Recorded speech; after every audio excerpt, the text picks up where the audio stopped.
Seguimos con este estudio bíblico acerca de la divinidad de Jesucristo, de su naturaleza divina.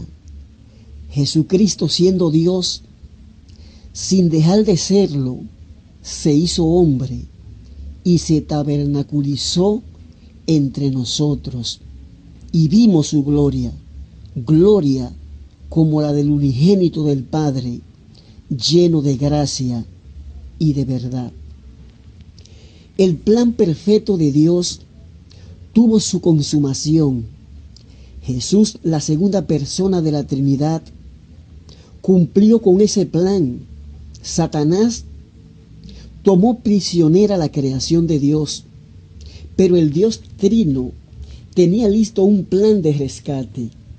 Ese plan de rescate funcionó. Jesús, el Dios Hijo, tomó la forma de hombre y murió por el pecado de toda la humanidad. Isaías capítulo 53, versículo 1 hasta el 12.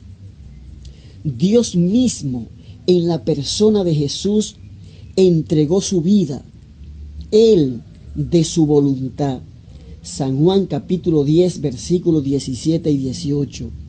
Y derramó su sangre, sangre que limpia el pecado. Amados amigos, lo que le da eficacia a la sangre de Cristo es el hecho de que era la sangre del mismo Dios. Su valor infinito es que Él era y es Dios. Pues si Jesús era solo hombre, aunque fuera perfecto, no podía llevar los pecados de la humanidad en su cuerpo a la cruz del Calvario. Ningún hombre podía darle vida al mundo. Solamente el mismo Dios, en la persona de Jesús, pudo pagar el precio. Jesús murió porque ese era el plan de Dios desde la fundación del mundo. Apocalipsis capítulo 13 versículo 8 y Primera de Corintios capítulo 15 versículo 3 y 6. En la crucifixión, la Biblia dice que Jesús entregó el Espíritu y el Espíritu regresó al Padre. Su alma se separó del cuerpo y su cuerpo de carne expiró y estuvo 3 días en el sepulcro. En su muerte, Jesús se salió del cuerpo. Ahora bien, ¿a dónde fue Jesús? El apóstol San Pedro dice que Jesús fue y predicó a los espíritus encarcelados. Primera de Pedro capítulo 3, versículos 18 y 19. Él no fue a predicarle para que ellos se arrepintiesen. Hebreos capítulo 9, versículo 27 dice que está establecidos para los hombres que se mueran una sola vez y después le espera el juicio. Jesús fue a proclamar su victoria a los malos que estaban allí y a ponerle en advertencia a aquellos que estaban en los infiernos por qué se encontraban en ese lugar.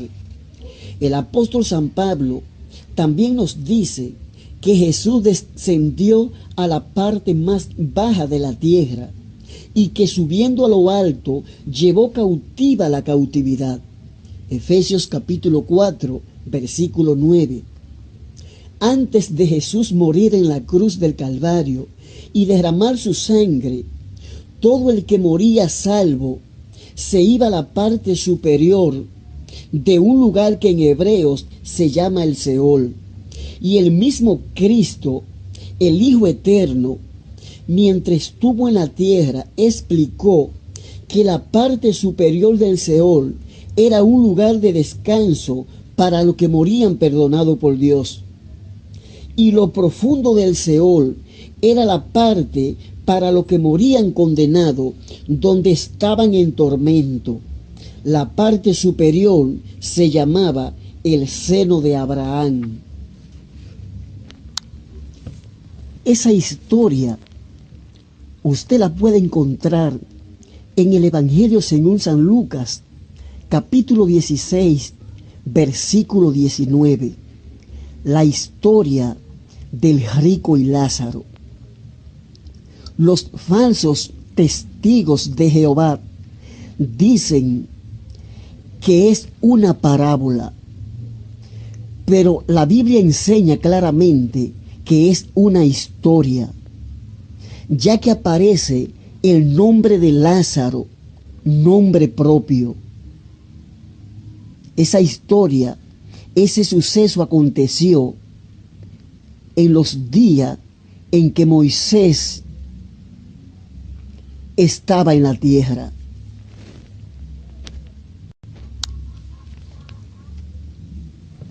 Hebreos capítulo 10, versículo 4, enseña claramente que la sangre de los toros y de los machos cabríos no puede quitar los pecados. Y antes de Jesús morir en la cruz y derramar su sangre, que sí limpia el pecado, las personas sacrificaban animales que le cubrían el pecado, pero no se lo quitaba. Y la Biblia enseña que nada inmundo entrará al cielo jamás. Es por eso que esas personas que morían perdonado por Dios se iban al seno de Abraham, que estaba debajo de la tierra, en la parte superior del Seol, un lugar de descanso, hasta que alguien derramara sangre que sí le quitara el pecado. Jesús derramó su sangre en la cruz del Calvario.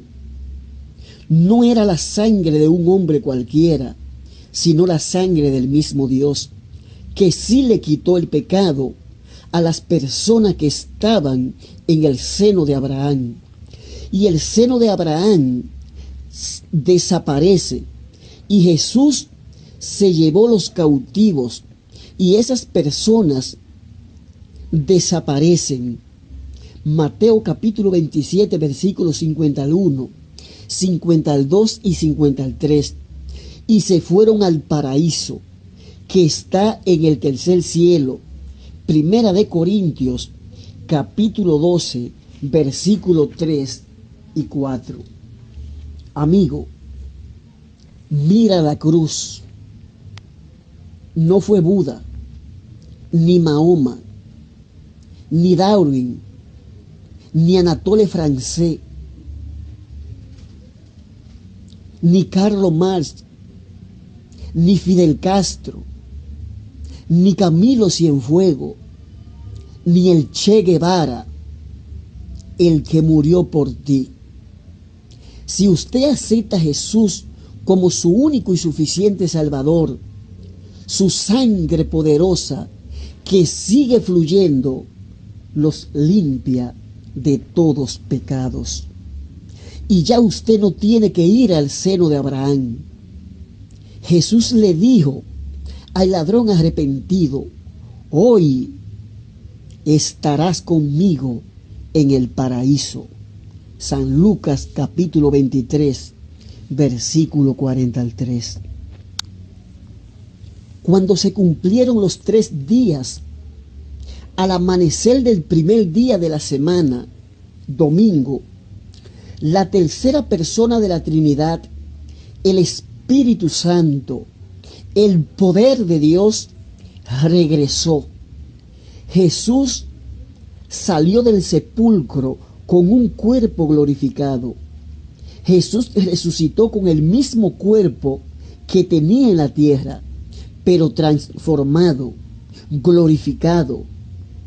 Podía aparecer y desaparecer, traspasar puertas cerradas, paredes.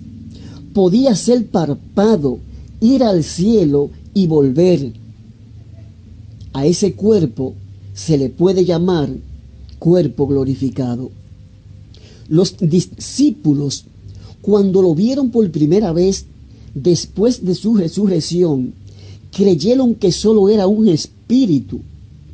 Jesús, para convencer a quienes habían estado con él durante 3 años y medio, de que estaba con el mismo cuerpo, que ellos lo conocieron, le mostró las manos y los pies horadados y comió delante de ellos. San Lucas capítulo 24, versículo 36 hasta el 49. Hermanos y amigos, existen 3 pruebas positivas de que Jesús resucitó con su cuerpo.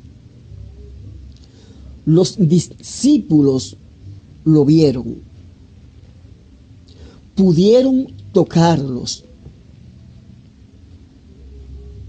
y Jesús comió alimento en presencia de ellos.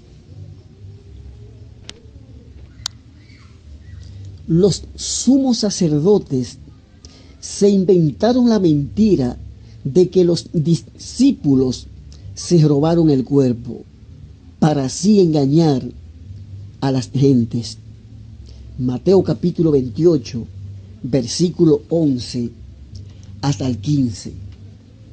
La incredulidad de Tomás es otro ejemplo de que Jesús resucitó con su mismo cuerpo que estuvo en la tierra.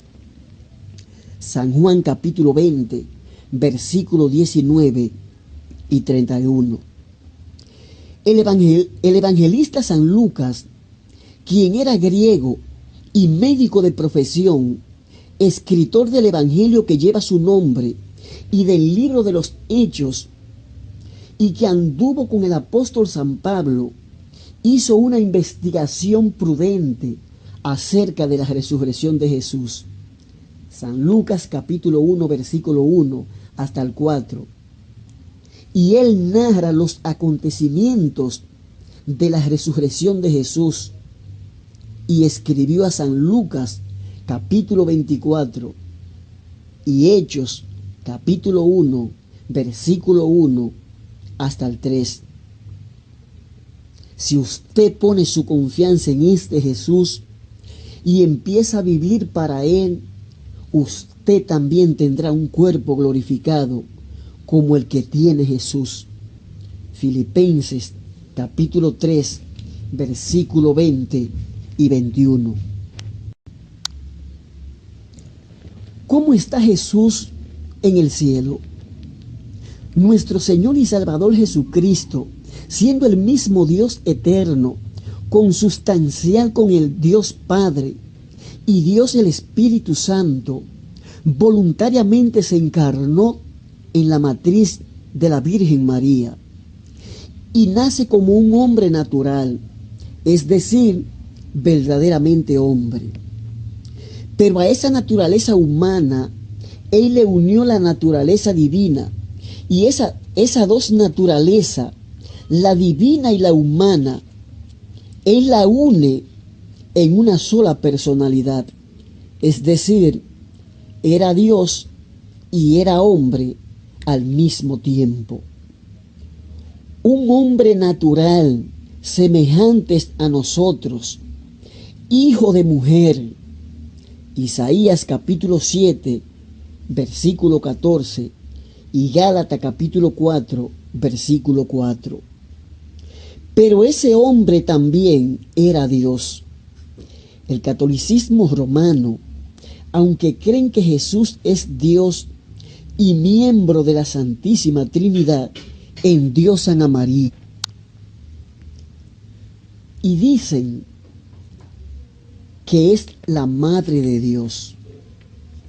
Jesús, como miembros de la Trinidad y creador de todas las cosas, fue quien creó a María, quien era hija de Joaquín y de Ana.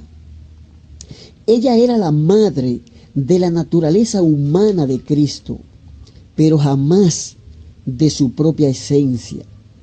Ella fue la madre de su cuerpo físico, pero no de su deidad.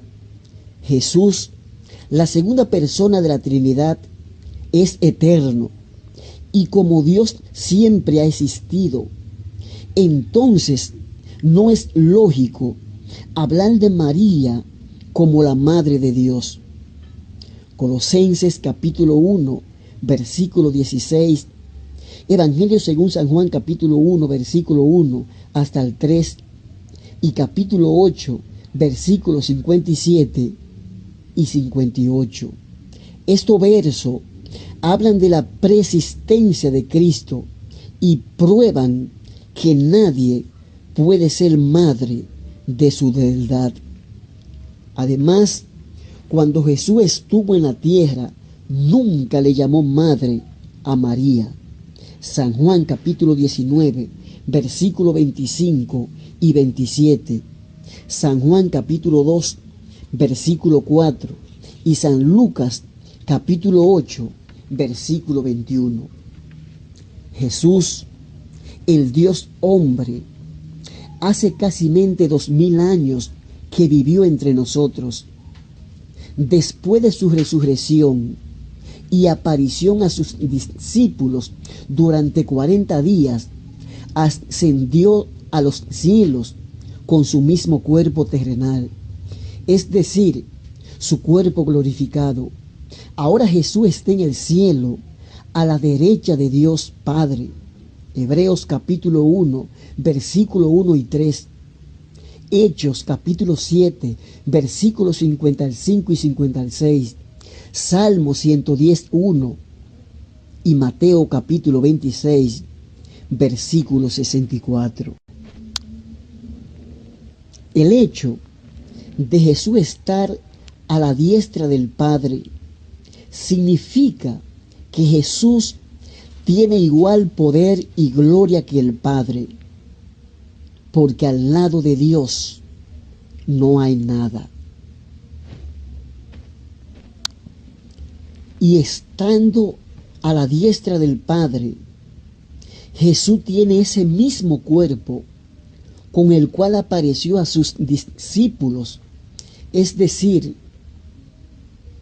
está a la diestra del Padre con sus dos naturalezas, la divina y la humana. Hay quienes sostienen que Jesús no tiene la naturaleza humana en el cielo. Si así fuera, entonces se cayera toda mediación y Él no estuviera intercediendo ante Dios Padre. Primera de Timoteo capítulo 2, versículo 5. Jesús, siendo a la vez Dios y hombre, y a causa de su santidad absoluta, es el único que puede mediar entre Dios y el hombre. Hebreos capítulo 7, versículo 25. Hechos capítulo 4, versículo 12. San Juan capítulo 14, versículo 6. Y Primera de Juan capítulo 2, versículo 1. Jesús como Dios es omnipresente y omnisciente para escuchar las oraciones simultáneas de centenares de miles de personas esparcidas en numerosas naciones. Con su naturaleza humana, como hombre que también es, conoce nuestras debilidades y se compadece de nosotros porque Él fue tentado en todo según nuestra semejanza, con la única diferencia que nunca pecó. Hebreos capítulo 4, versículo 14 hasta el 16. Como hombre, Él intercede ante Dios Padre. Jesús sufre por su iglesia. Hechos capítulo 9, versículo 4 y 5. Y su sangre poderosa sigue fluyendo y limpiando el pecado de todo el que se acerca a Él. San Juan capítulo 1, versículo 7. En este misterio podemos ver una vez más a Dios mismo haciendo su obra a través de Él mismo. Aleluya. Cuán grande es Él, amigo. ¿Qué mediador es este? Jesús, Dios hombre, acércate a Él para que interceda por ti. ¿Cómo vendrá Jesús por segunda vez? ¿Y a qué vendrá? Después que Cristo Jesús, el Dios hombre, se levantó de entre los muertos al tercer día, porque la tumba no pudo soportarlo más, la Biblia dice que Jesús se le apareció a los discípulos durante 40 días. Hechos capítulo 1, versículo 3. En su última aparición, Jesús fue llevado arriba al cielo. El evangelista San Lucas dice que viéndolo ellos, fue alzado y les recibió una nube que lo ocultó de sus ojos.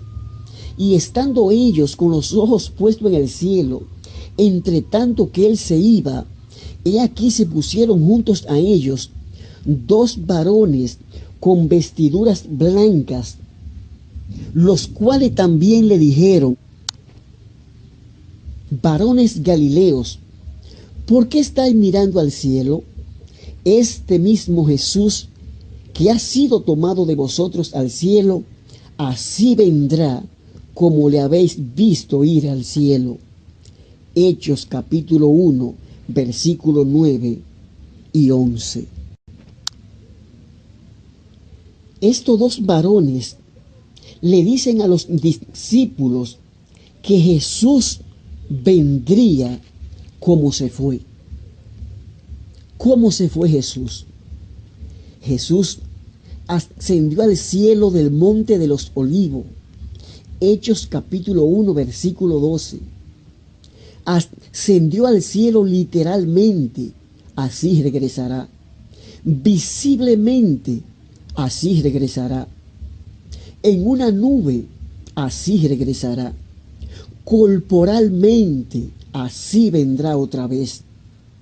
Con el mismo cuerpo que vivió en esta tierra y que ahora tiene en el cielo. Daniel capítulo 7, versículo 13. Cuando Jesús nos hizo su visitación y vino sobre la faz de esta tierra, les dijo a sus discípulos en un sinnúmero de ocasiones que vendría otra vez. San Juan capítulo 14, versículo 1 hasta el 3. La segunda venida de Jesús a la tierra será en 2 etapas. En la primera etapa, Jesús no vendrá a la tierra, sino que se quedará en las nubes. ¿Por qué? Porque Él tiene un pueblo aquí abajo que le está esperando. San Juan capítulo 14, versículo 1 y 3. Ese pueblo que somos nosotros, los evangélicos cristianos, y que Él nos compró a precio de sangre, con su propia sangre derramada en la cruz del Calvario. Jesús viene primero a buscar su iglesia, su pueblo. En esa etapa, Él nos recibirá en las nubes. Primera de Tesalonicenses, capítulo 4, versículo 16 y 17. Es en esa ocasión que Jesús vendrá como ladrón en la noche. Primera de Tesalonicenses, capítulo 5, versículo 3. El arrebatamiento de la iglesia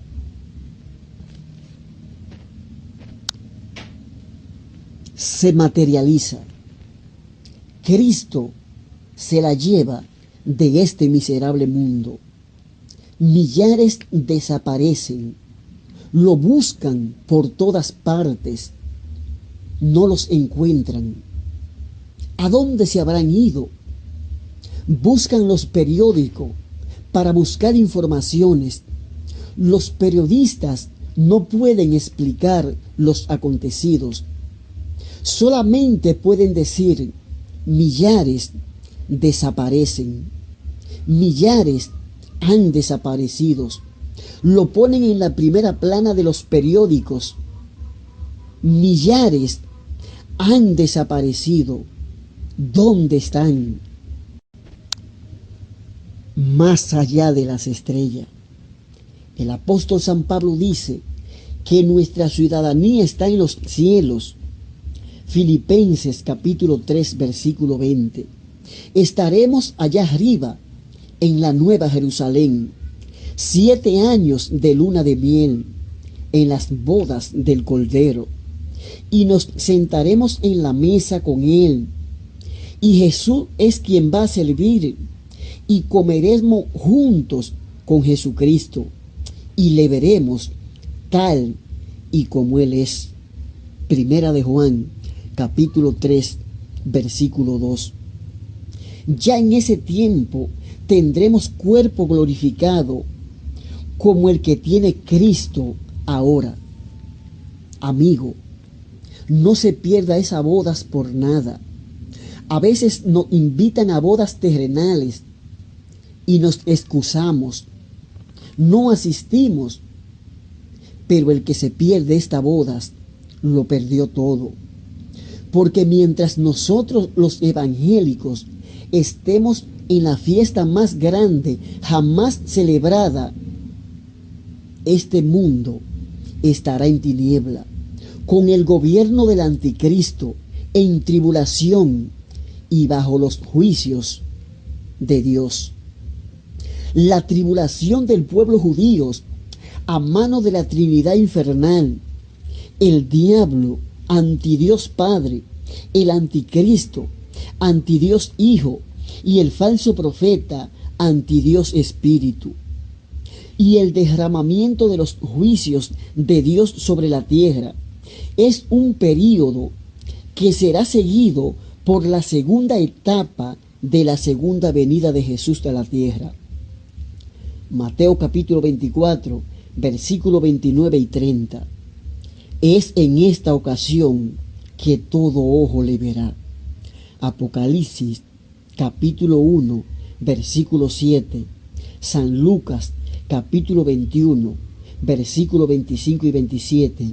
Y Apocalipsis capítulo 6, versículo 12 y 13. En esta etapa de su segunda venida, Jesús viene con la iglesia que se llevó. Primera de Tesalonicenses, capítulo 4, versículos 16 y 17. Zacarías, capítulo 14, versículo 5. Apocalipsis, capítulo 19, versículo 11 y 21.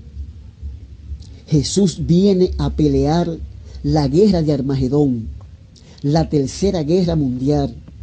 Apocalipsis, capítulo 16, versículo 13 y 16. Joel, capítulo 2, versículo 1 y 4. Zacarías, capítulo 12, versículo 2 y 3. Segunda Tesalonicenses, capítulo 1, versículo 7 y 10. Y viene a establecer su reino milenial en esta misma tierra que estamos viviendo. Daniel capítulo 2, versículo 44 y 45, capítulo 7, versículo 13 y 14, Salmo 67, 4, Isaías capítulo 11, versículo 1 y 2, Salmo capítulo 2, Isaías capítulo 2, versículo 1 y 4. Y descenderá sus pies en el monte de los olivos. Zacarías capítulo 14, versículo 4. Y a los judíos que lo desecharon cuando él vino al mundo como judío del linaje real de David, San Juan capítulo 1, versículo 10 y 11, Jesús le mostrará la seña de los clavos y ellos le preguntarán: ¿qué heridas son estas en tus manos? Y él responderá: con ellas fui herido en casa de mis amigos, y ellos, los judíos, llorarán de arrepentimiento. Zacarías capítulo 12 versículo 10 y capítulo 13 versículo 6. Y Jesús establecerá su reino milenial aquí en esta tierra. Querido amigo, apresúrate, corre, no pierda más tiempo. Ven a Jesús para que goce de su amor por toda la eternidad. El que ha de reinar no es Buda u otra reencarnación de Vishnu, no es Krishna ni Maitreya, no es otro Cristo, sino este mismo Jesús, el Dios hombre.